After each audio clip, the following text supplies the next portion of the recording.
Dark wings, dark words. I was only a boy when the Raven came to call my father, Lord Eddard Stark, to another war. Balon Greyjoy had raised the Iron Islands in revolt and burned the Lannister fleet at anchor. King Robert Baratheon again needed his old friend.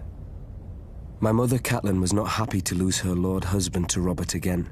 6 years before, he had left her to avenge his father and brother against the Mad King. But now he had sons and daughters of his own, and, unspoken, another son who wasn't hers from the last time he went to war. My brother, Jon Snow. But she knew that in marrying my father, she had married the North. We hold our honor and duty as dear as our old gods. When the time came, my father marched south to restore peace and order to the realm. My father always told me the Iron Islands were a strange and dangerous place. Its people, the Ironborn, keep neither the old gods nor the Seven, and despise all honest toil.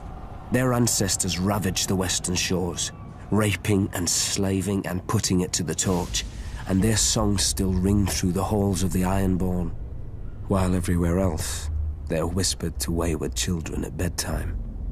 Perhaps Lord Balon thought Westeros had not healed from the war against the Mad King, and was as fragmented and suspicious as the ancient kingdoms his forebears had terrorized.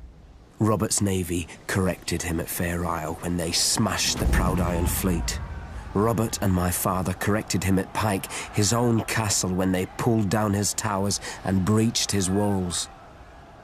My father never liked to speak of his battles, but from other men I learned what transpired.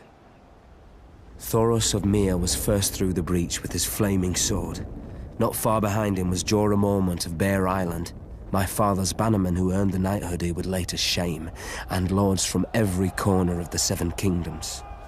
All day, through every passage in the castle, they fought side by side, my father with our ancestral sword Ice, and King Robert with his warhammer against a horde of axe-wielding Ironborn.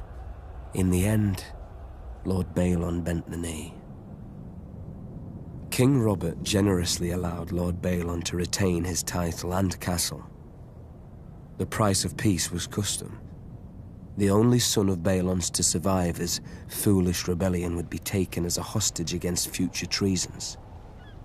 My father even volunteered to foster the boy himself, I suspect, to make Theon Greyjoy a different man than his father, who would bring honor and duty to the Iron Islands when he returned as heir.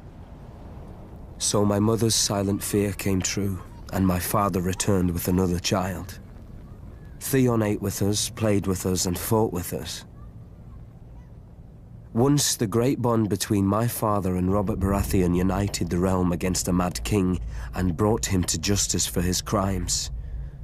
Now, another monster sits on the Iron Throne, and another debt of blood is owed my family.